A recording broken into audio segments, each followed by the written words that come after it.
right, good afternoon, everyone. We're going to get going here. Thank you very much for taking the time in your day to spend with David Adams and myself, Chris Cahill, to talk about strategic giving for year end. So we're here presenting this as a encore present. We did it last week. It went very, very well, and we had several folks say that they wanted to hear it again and have some friends chime in as well. So there are many of you on the line today. We're glad that you're here, and I'm going to just spend a moment and introduce myself. Chris Cahill, attorney, CFP, chartered advisor in philanthropy, partner and principal in charge of the 12 Points Family Office Services Group at 12 Points Wealth Management in Concord and Boston. And I'm very, very pleased to be here with David Adams today. David and I have known each other for a while now. We started getting a relationship together while we were both studying for the chartered advisor in philanthropy. Common background, I'm a trust and estate planner. I no longer practice. Recovering attorney, as I like to say, right? That's right. That's right. And David is a practicing attorney and founder of the law firm of Pathway Law in Belmont. Great, Chris. Great to be here. And yeah, this is such a great topic. I've been doing estate planning for about 15 years, and I find that whether people are single or married, have some kids, no kids, lots of kids, grandkids, modest, significant wealth, this is just a topic that cuts across all types of folks. And everyone's interested, I think, in being generous, making an impact on their families, leaving a legacy. And so it's just a great topic. So I think we'll have lots here for all, no matter what your situation, we should have lots of good stuff for you. Excellent. So there's really two broad topics today. We're going to touch on both of them: gifts to charity and gifts to loved ones, to family members.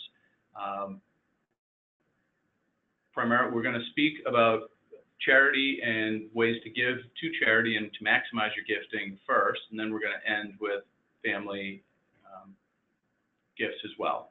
So we're going to discuss the spectrum of gifts: cash gifts, appreciated stock, which is something that we're going to spend a good amount of time talking about. It's an area that we both feel is underutilized by our client base, despite our best efforts. And then we're going to talk about some more complex tools and techniques, and then transition, as I said, into gifts for family. So great topic for year end. So hopefully you'll find it helpful in your lives. So gifts to charity.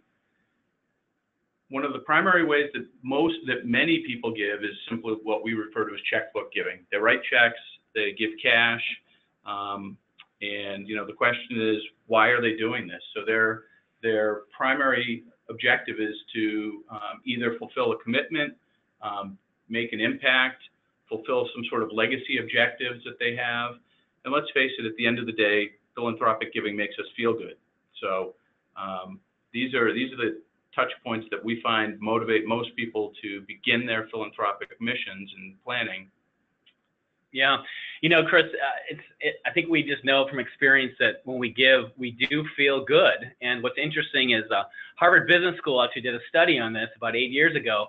And I wanted to share some of these findings. I think it's really interesting. They did 3 different experiments. And the first one, they actually interviewed about over 600 people. And they asked them how much they earned and how they spent their money.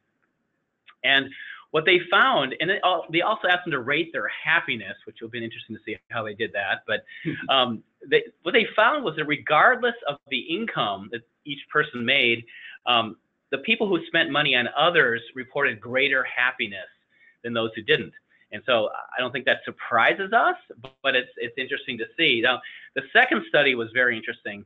They grabbed a bunch of employees who were in line to get a raise, but they didn't, a bonus, but they didn't know how much the bonus was going to be. So what they did was they interviewed these employees about their happiness, rated their levels, and then they gave them this bonus, and they gave them different sizes of bonuses, and then they asked about their happiness about 6 to 8 weeks after they got the bonus, after they had a chance to spend it.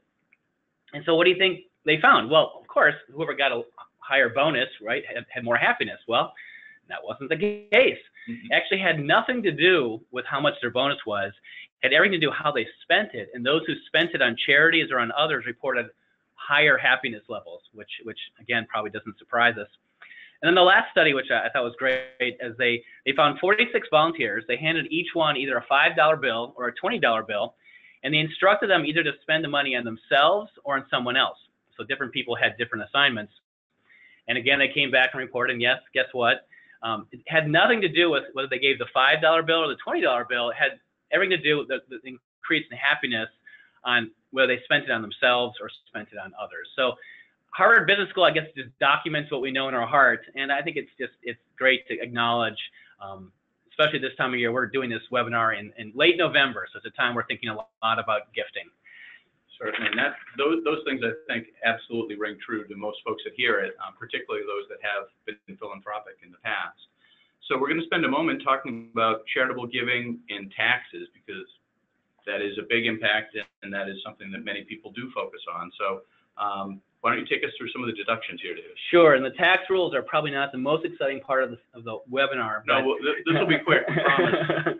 But they're really important, because if you don't get these right, you really lose a huge advantage of the benefits that could come to you by giving. So first, we'll start with the fact that deductions must be itemized to claim your charitable contribution. So you have to itemize in your taxes at the end of the year in order to take these deductions to minimize your taxes. So that's important. The second thing is that a lot of times what's charitable isn't necessarily charitable in the IRS's mind. And so while you might want to give a large sum of money or any sum of money to a neighbor, which would be a good thing to do, that won't be deductible. So the person that you give to, it actually can't typically be a person. It has to be an organization, typically a 501c3 organization. Your gift has to be to that in order to take a taxable charitable deduction. Okay. The next thing is you can't receive anything back in terms of your gift. So if you're giving a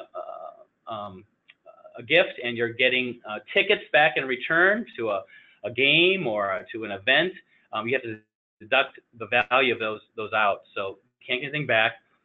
Also, cash contributions, if you're just giving in cash, dropping something in a bucket or handing something to an organization, has to be documented by a bank record or in writing from the charity. So that's super important, and for the cash gifts. But the next one, this is super, super important.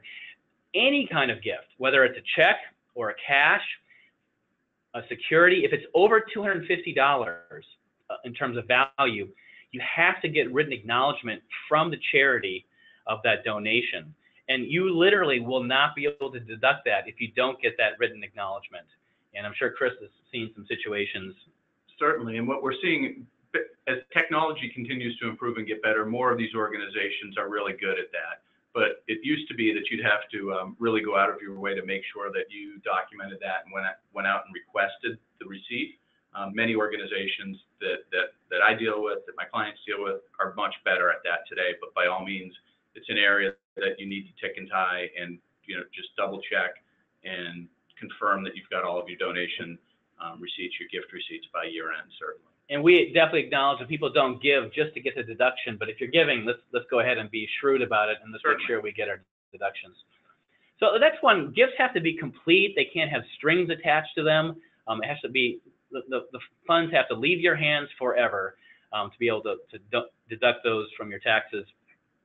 And the next piece, next point, really, we're going to talk more about, but the fact that donating appreciated assets are really a wonderful way to give, because it results both in a deduction of the value of the asset, but also it avoids capital gains. And we'll get into an example for that. We really want you to see clearly how that works. And then lastly, I'll let Chris take this over, but there are limits to your deductions. And this is definitely a complicated area, but at least you should highlight this and be aware of it. Certainly. So just high level, gifts directly to charity are typically deducted at 50% of AGI. So those checks that you write, the cash that you give, so on and so forth, we refer to those as 50% contributions. If you were able to create or desiring to create a private foundation, which is something that many wealthy clients do in families, there you're going to have a different tier of deductions. So cash reduces from 50 to 30, and appreciated assets, stock, etc., goes down to 20% of AGI. So you definitely lose some of the tax benefit by utilizing a foundation, and that's primarily based upon the services view that there's other benefits to families by setting these things up, and they didn't want to make it too rich for them. Now, there's another tool that David and I are huge fans of, donor-advised funds, that we're going to spend a good amount of time talking about further in the program.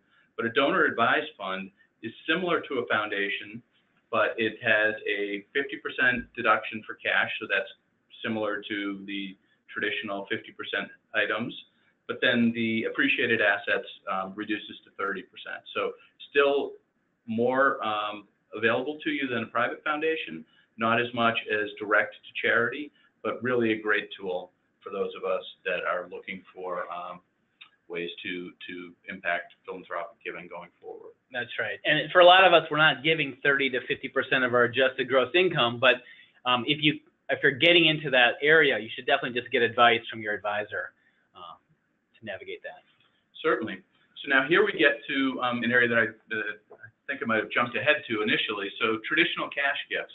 This is one of the best ways one of the most popular ways, not necessarily best, one of the most popular ways that people are giving simply by cash. This really is something that many of our clients, despite our best efforts, continue to just default to cash. Again, we need to document the cash gifts, making sure that we receive those receipts, and we really need to just make sure that that we're paying attention to our current assets.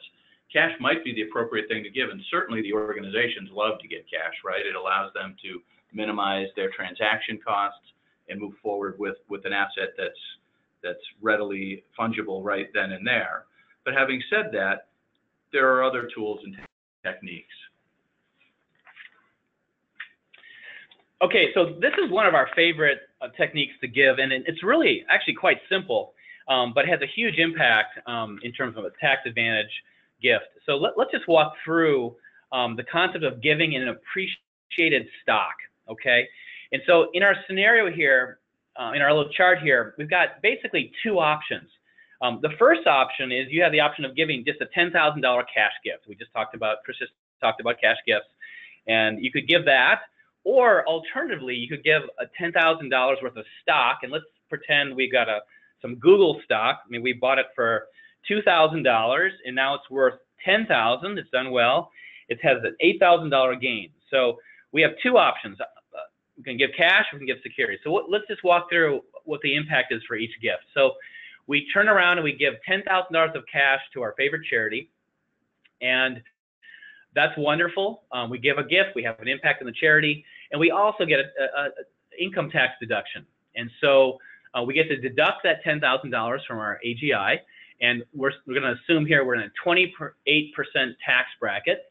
So we're going to reduce our taxable income by $10,000 at 20% means we're saving $2,800 in income taxes by giving to charity, which is wonderful. So what that means is really that the cost of our gift, the after-tax cost of our gift, what it really cost us to make this $10,000 gift was $7,200, which is the $10,000 minus the $2,800. Okay, so that's just great right there. But let's now look at the second option. Let's say instead I decide to give my Google stock, and it's worth $10,000, so I get to take the income tax deduction just like the cash. So I get my $2,800 of reduced income tax has to be paid. But here's the difference, and it's a big difference. When you give to charity, you don't have to pay any capital gains tax, you or the charity. And so if I had kept that Google stock and cashed it in at the end of the year, I would have been liable for 20% of the growth of the stock. And so it's actually 15% federal, and we're sitting in Massachusetts. That's a 5% capital gain tax in Massachusetts. That's a total of 20%. I think in our chart here we have a 15% just showing the federal for those who aren't in Massachusetts. But we're looking at saving an additional $1,200 on that gift of not because we don't have to pay the capital gains tax. So that reduces the after-tax cost to $6,000. So we're having a $10,000 impact. It's only costing us $6,000 just simply by picking the right asset. It goes a lot further. And it never ceases to amaze me. Every year or two, I'll have somebody tell me that they've made a gift after the fact, which is primarily tremendously annoying. Frustrating. Yes. Annoying is a strong word. Frustrating. And I hate to hear when they say that they sold something and generated a capital gain, and then they're going to be giving cash because the organization wanted cash. Oftentimes you hear that. So my point when I hear that is, next time, let's pay attention to the appreciated assets. Trust me, the organizations will be just as happy to get $10,000 of Google stock as they would the cash. Certainly, they have a little bit more administrative work on their end, but we help them with that, and we can really streamline the process. So it's not as complicated as some people think it is, but it's definitely one of those tools that's overlooked by many, many folks. Yeah, and quick comment too is that most larger charities are very, very familiar with this. Right. So they know how to handle this. It's important. You have to give the stock directly to the charity. So, but they'll know how to handle it. If you have a smaller charity, yeah, just get some advice from your accountant or from one of us, because we can help walk you through that. And certainly, as we continue to click off the last remaining days of 2017, be careful about timing. It does take a little bit of time to move those assets. Again, a cash gift would be direct right away. The charities, if you're utilizing a mutual fund, for instance, you'll need a little bit of time to get it cleared through the wirehouse and the brokerage house to get it over there. So be cognizant of that. Now, I have a last story. I have a client who she's in her 80s and she does this every year. So the end of the year comes, she's scouring her investment portfolio, looking for those gains, and she makes the call, and it's just great. And over the years, I can't even imagine how much she's saved in taxes by just doing this consistently year after year after year. That's phenomenal. So more complex assets, right? We've talked about cash. We've talked about appreciated assets. There are other things that can be transferred. One tool that we really, and technique that we really like, is recently been codified, which is the qualified charitable distribution from an IRA. So for those of you that are over 70 and a half, you have your required minimum distributions from your IRA. What you can do is you can transfer directly from your IRA, if you're so inclined, direct from the IRA to a recognized 501c3 charity up to $100,000. That would satisfy your required minimum distribution, presuming that your RMD isn't bigger than $100,000. So it would take care of that RMD requirement, and it would have a direct contribution right to charity. That's a phenomenal technique and tool, one that is being utilized more and more by our clients, and something that we wanted to make sure that you were aware of. And again, the IRA, if you kept it, you took the withdrawal out, you have to pay taxes on that. You give that to charity, they pay no taxes. So you're having a 30% chance more impact by having no income tax hit. That's a great point. Other assets, more complex assets, things like business interests. So, you know, oftentimes we'll have clients come to us and say, I'm thinking about selling my business in the next year or two, and I really want to be philanthropic. I have this organization that I care about. What can we do? How can we help there? So one of the ways that we can do is we can transfer a portion of the business directly to the organization. You can transfer it to a foundation. You can utilize a donor advised fund. The donor advised fund is probably one of the best tools for utilization in that regard. Similarly, you might have people that have real estate. And again, in each instance, they can transfer the real estate to, again, we'll utilize a donor advised fund. That would avoid the capital gain. The organizations would get the benefit from there. So you would have a tremendous impact, and you'd be able to avoid the gain at your own personal level. And then lastly, oftentimes people have life insurance that they no longer need or want. We can utilize that and name the charity as a beneficiary of the insurance. I've also had clients come to me and say, listen, I get life insurance. You pay $1, you get 100. I'd love to be able to utilize a life insurance policy for my favorite charity or charities. Can we do that? Absolutely, you can. So there are a lot of things that can be utilized to benefit charity. It doesn't have to be cash or your Google stock. Take a look at your balance sheet, speak to David, speak to myself, speak to your CPA, and we together can help you figure out how to make a more significant and meaningful impact. That's great. Now, other planning tools that we have at our disposal, the donor advised fund, we're going to spend a moment talking about that. Private family foundations, charitable remainder trust. This is something that you might have seen or heard about before. Charitable remainder trust simply is a trust where you can transfer assets, appreciated assets to it, and get an income stream back for your lifetime, and the remainder would pass to charity. A really fabulous technique for somebody that's trying to increase their income stream off of an asset base that might not be generating a desirable income stream right now. The charitable lead trust simply flips that spectrum, and the income stream goes direct to charity for a period of time, and then the remainder goes to a trust, presumably for the benefit of your family. It could revert back to you. And the charitable gift annuity is simply an investment where you would make a gift to a charity and they would pay you an annuity stream for the balance of your life. But of all of these, the donor advised fund is really the one that we're going to spend the most time on here. We have, David's going to take us through the mechanics of that in a moment.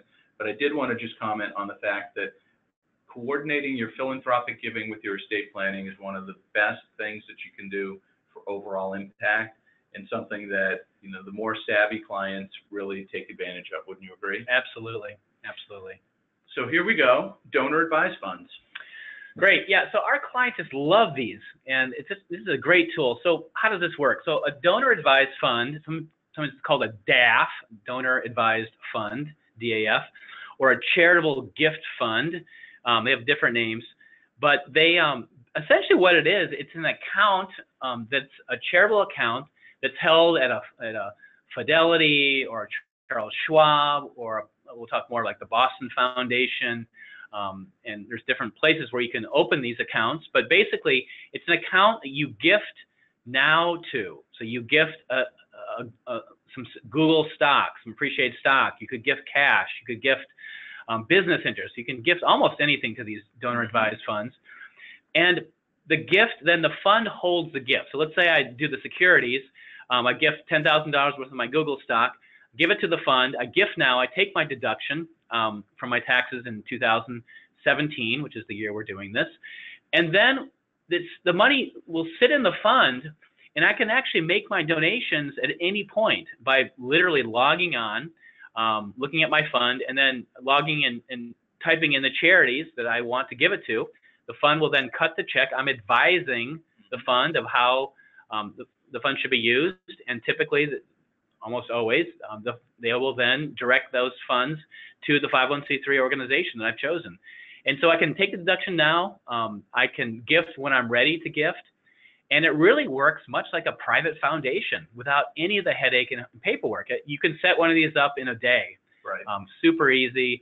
They send you a report of all your gifts that you make for the whole year. And it's just a tremendous tool. It's amazing to me how many people still view the foundations as superior to a donor advised fund. I used to think that, but I've been enlightened and educated to the point now where I believe the donor advised fund, more often than not, is the way to go. It's less expensive, there's less administrative headaches, they're easier to set up, they're easier to administer in many instances, and then one of the other tremendous benefits is they can be really, really anonymous.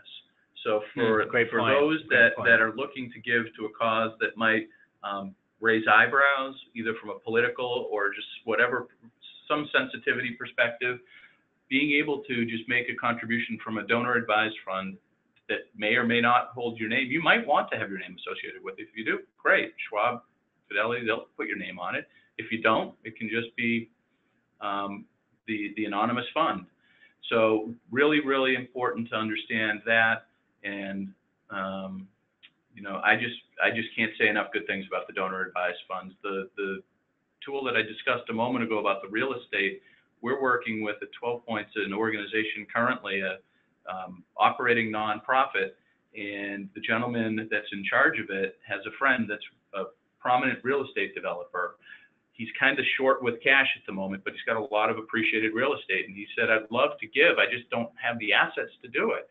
So we're now in discussions with him, helping him understand that in point of fact, he has fabulous assets to give. So we're talking to him about taking a piece of real estate, contributing it to a donor advised fund. He'll capture the deduction, as David indicated. The assets now in the donor advised fund. Fidelity Charitable is really skilled at handling these complex assets. They're going to take it in, they will market it and sell it. And when the proceeds are received by the donor advised fund, they can then directly be kicked out to this operating, and it's important that it's an operating foundation.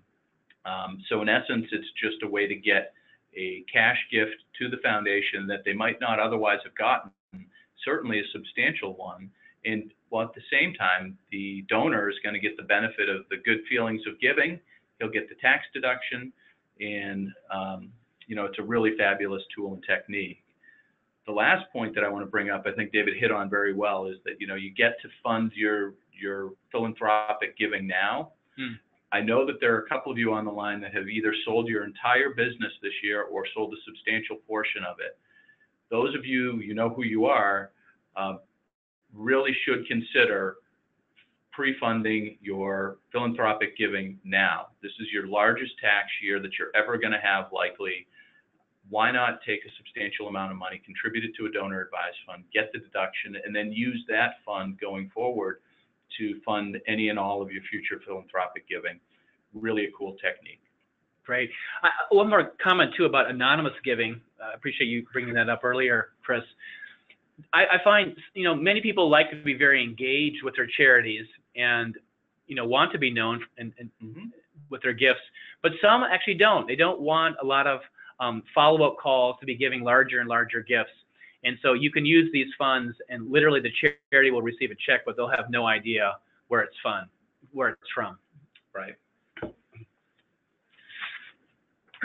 So, engaging your family in your philanthropic giving. This is one of the most valuable and important components that our families find is, helping their kids learn about what their wealth means to them. What are you passionate about as G1? What are G2 passionate about? Is there a way that those passions intersect? Can you sit down together and figure out where you would like to give jointly? These are some of the most important conversations that a family can have. Wouldn't you agree? Absolutely. It's one thing to provide and leave a legacy to our children or our grandchildren or nephews and nieces of money, but I think most people, when they think about it, want to leave more than that. They want to leave values, they want to leave character, and this is where this can come in terms of, I think, even modeling our charitable passions and connecting. Those passions might be different with different people, but to really pass on those values. Let's just share a quick story here.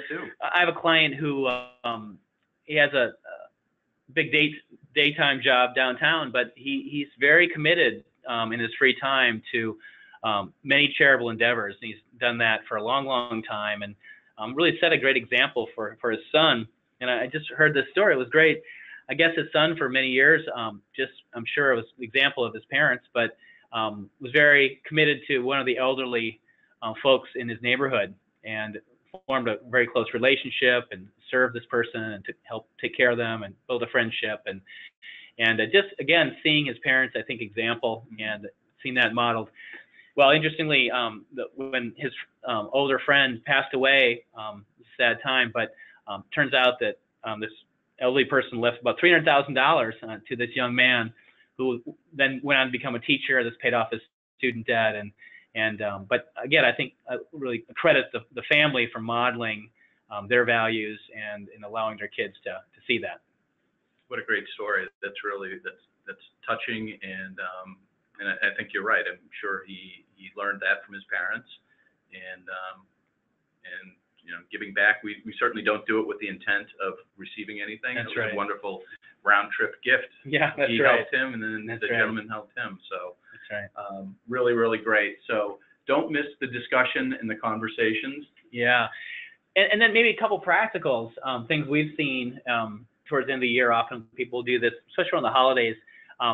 We've had some clients who will go into Thanksgiving perhaps and say, hey, we'd like to give X number of dollars by the end of the year, and they involve their children, their grandchildren, and we'd like you to participate. And do you have any ideas? And that just opens up a wonderful conversation. So that could be done just a cash gift, or that could be a gift from your donor advised fund that you involve your other family members in. Yeah, no, that's a great point. And we see varying levels of commitment and engagement, certainly. Some of the children and grandchildren are more engaged and interested, and will go out and really do some analysis. One of my clients' sons did a tremendous amount of work, and they were very, very impressed, and as was I. And just those are some of the best moments when the family together realizes he got it. That's right. He got it. So can't get enough of that stuff. And people kind of grab onto this at different times. I think patience is the key, and consistency over the years, because kids and grandkids will they'll remember your example at some point, but it may not get it right away. So yeah, and then the other point that you made on that slide there, David, is the matching of the gifts. I think that's one thing to, volunteering together, matching the gifts, really important stuff. So we're going to finish up here. There's some really good reads out there, The Opposite of Spoiled and The Generous Genes, both two excellent reads if you're interested in learning more about philanthropy and ways to involve the family. There's another book called Wealth and Families. That's the name of it, right? Yes. Charlie Collier, who handled philanthropic giving for Harvard for a number of years, a real pioneer in the space. Wealth in Families is a phenomenal book. It talks a lot about philanthropy. It also talks a lot about money and how kids and grandkids receive and should receive their inheritances. Really, I can't speak highly enough of that book. This is a great transition, actually, to our next section. Imagine that. So gifts to family. So really, one of the biggest changes I've seen in my practice over the years, or the 20 that I've been doing this business, is the focus on giving now, rather than waiting and just having it be an inheritance. So David and I do a ton of estate planning, and that is by definition planning for your passing. But planning for your lifetime and your children's lifetimes is one of the more important things that we've been seeing, and something that many of our clients are really, really interested in. Why? They want to see the impact of their gifts now. They can see current needs. They just don't want to wait. They can't wait for whatever reason. If there's a medical need, if there's a educational need, if there's just some family assistance that needs to be given, they're not going to simply wait for obvious reasons. Giving the money today allows the kids and grandkids to understand the value of money, and it can also serve as a test for how they'll handle it later. I love that it's, a client of mine said, oh, it's kind of like training wheels. That's right. Said, yeah, absolutely. They get to figure out how to do it. They can fall down with this little amount of money now, pick themselves up and figure it out later. So these are the things that are important to our clients, and areas that we're seeing a big impact and a big move towards giving today. That's great. I got a call today from a client who asked about doing a lifetime gift for a family member, and it was, it's to help a business, one of his children with a family business. And it's one thing to give a pile of money when you pass away, but this would be so cool because he could actually participate in the growth of this business, help it be successful. He's an entrepreneur himself, and so I can see him engaging at many levels. And so that's just one example of this, the difference of giving today versus giving when we pass. And so I think that's something to consider. The other thing I see a lot is just there's this tension that I think we all wrestle with as parents and as grandparents, is kind of this desire to help and support, And but not to quench the challenge, the struggle, because we got where we got through struggle, and that builds character, and that builds so much that's good. And it's a challenge to know where to find that balance. And I'll give a quick story. My son, for various reasons, we decided to really impress upon him the fact that he was going to be largely responsible for his education, and that had some challenging moments, but it was really neat. He graduated last year, and he was on the phone talking to somebody. I overheard him say with a lot of pride, he said, I paid for 75% of my college education through loans or my work. That's great. And I thought, well, I couldn't have bought that. I couldn't have paid for that sense of accomplishment he had. Now, we'll try to help him out with some of those loans here, but I think that's what we wrestle with, is trying to help and support versus not doing too much. We want the fire in their belly never to go away. Yeah, so true. And, the word that we those of us in this business hear it all the time, don't want our kids to be trust fund babies. Certainly, nobody wants that, and the pejorative nature of that term. But trusts aren't bad. That's right. We believe in trusts, but we do want to keep them focused on the task at hand, certainly. So what are some of the tools and techniques? So we just talked about outright gifts. We talked about funding a business. There are other ways that we can give. We can simply utilize a savings account, 529 plans for education, a phenomenal tool. Many of our clients set up 529s for their kids, for their grandchildren. Utilizing a 5-year gift ahead for a 529 plan is a really great way to advance the causes that are dear to many of our clients, which is higher education. Can you explain that a little more? What does that mean? Sure. So as the IRS allows you as a donor to gift up to $14,000 a year to any beneficiary without filing a gift tax or without creating the need for a gift tax. So a married couple can give $28,000 to a grandchild, for instance. $28,000 to a 529 plan is really important, but $28,000 times 5, putting it all in up front, is even more important. So the service will allow you to put 5 years of gifts into a 529 plan, and that'll allow you to be able to continue to begin investing it and let it cook right out of the gates. So that's one of the best gifts that I feel a grandparent can give. So whenever one of my clients tells me, oh, good news, my son or daughter's expecting their first child, it's great, we're going to think about this.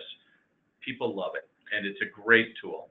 And alternatively, maybe you realize your grandchild is 15 or 16, and oh my goodness, they're going to college pretty soon. You can actually do the 5-year in one shot. That's right. To catch up. So it's not too late. No, it's not. It's not. And why don't you take us through the loan structure that we're talking about here as well? Sure. Yeah. Well, just the use of loans, I think, is a wonderful way to support family members. It kind of gets to that whole tension between supporting and without enabling. And, by giving a loan with a low interest rate, you can help a child or a grandchild with a business or for school. Buy a home. They have some skin in the game. They got to pay it back. And the beauty is you can forgive the loan if you want in the future. And so that could be a future gift, but you're supporting, you're helping. Recently I had a client who just, their son just wasn't able to get a mortgage on a new home. So she's going to help with that and get him into a place that he wouldn't be able to. So those are wonderful tools that I think are really underutilized. Certainly. And then lastly, irrevocable trusts. These are the tried and true documents that David and his team here draft regularly for clients. An IRREV trust is a completed gift where you would transfer assets to a trust for the benefit of your children, grandchildren, it can be a spouse. And the purpose of it is to get the asset out of your taxable estate. So that's generally the objective. It also is utilized in many instances for life insurance. So this isn't an insurance discussion, but life insurance is one of the best tools for intergenerational wealth transfer. So you make a small gift to the trust each year that is utilized for acquiring a life insurance policy, and then you've got the leverage of the insurance at your passing or the survivor's passing if it's a second to die policy. So the annual gifting component is something that we talked about a moment ago. Why don't you take us through that, David? Yeah, this is a place of great confusion for a lot of people, and I just want to highlight, and Chris did a nice job. Basically, the IRS says, hey, you can give $14,000 per person to as many, you and your spouse, if you're married, each, to as many people as you want. And the IRS says, we don't want to hear about it. Just do it. You don't have to report it. That used to be 10,000. That was kind of this magical number, 10,000, 14,000. It's 14,000 now. A lot of people think that they can't give more than that. And actually, that's just not the case. You can give more than that. It just means you have to file a gift tax return. So if I were to give my son $34,000, I would have to file a gift tax return of $20,000 because it's $20,000 over the $14,000. And do I have to pay a gift tax? No. Actually, in this year, I can gift $5.5 million to. You go, David, go. That's right. And pay no gift tax. So it does come out of my lifetime exemption amount, out of my estate tax, but there's no tax that has to be paid. So if you want to make a large gift, there's no reason not to do that because of gift tax. So just want to clear that up. And then the other area of confusion, I think, is that people don't, it's not really confusion, but people don't realize that. They just don't know. They don't know, yeah. That you can make direct payments of tuition as well as certain permitted medical expenses, and it's an unlimited amount. And so that's a wonderful way to help a child or a grandchild who's going through significant medical difficulties, health challenges, as well as pay for tuition. Just write the check out directly to the institution. So very underutilized and wonderful gifting techniques. Great overview there, David. Thank you. So we're going to turn the corner here. We're almost at the end. We wanted to be respectful of your time. We recognize that we told you this would be under an hour, and we're clipping off at 45, so we're just going to take it home now. It's year end. So great time to be thinking about giving, hence the topic here today. It's also a great time to think about your estate planning. So from our perspective, it's really important to review your current legal documents at least, what would you say, every 3 to 5 years, unless there's a big change? That's right. So what are we looking at? What do we mean by review the documents? Break them out, dust them off, and read them. Look at them. Do they accomplish your objectives? I can't tell you how many times I see people that for one reason or another thought that leaving an outright distribution to their children made sense and was a good thing. So that's what, you find that lurking in documents regularly, and then they come to find out that their child might not be good with money. She might be headed for a divorce. There could be a drug dependency. There could be any number of reasons why that would be a really bad idea. So that's one thing to look at, is what are the documents doing? How are they distributing the assets? Then lastly, sorry, I didn't flip the page here. Lastly, are the trustees, the executors, the people that you've identified still appropriate? Are they alive? Are they competent? Are you still friends with them? Do you talk to them? Do they know what's going on? Pay attention to all of this stuff. Proper drafting, as I indicated a moment ago, will help keep the assets in trust and remove them and protect them from creditors, and divorce. Those are really huge components. And really, as we say here on this last slide, this is your last gift. Make it count. Yeah. I can't tell you how many people will come into our office and they say, we really have to update our plan. And often it's a situation where they did a simple will when they got married, they had that first child, and now they've just retired. Entirely different situation. They have grandchildren, grandchildren, and a very different wealth situation, and they forget. And I think the key things for me, from my seat, is who's receiving the money, when are they receiving it, how much are they receiving, and how are they receiving it. And I think just looking at your plan and getting a handle on that, I think you'll know intuitively, once you know the answers to those questions, whether that's a good thing or maybe it needs a review. I love that overview. That's so great. So thank you all, and we're now at the end of our present. Hopefully you found this helpful. If you did and you have any further questions for David or myself, you'll see our contact information here. You can get me at 978-318-9500 and David at 617-484-6610. Thank you all. Have a great Thanksgiving and enjoy the rest of your year. We look forward to talking to you soon. Yeah, thanks so much. Thanks, Chris. This has been a lot of fun. Thank you for your time.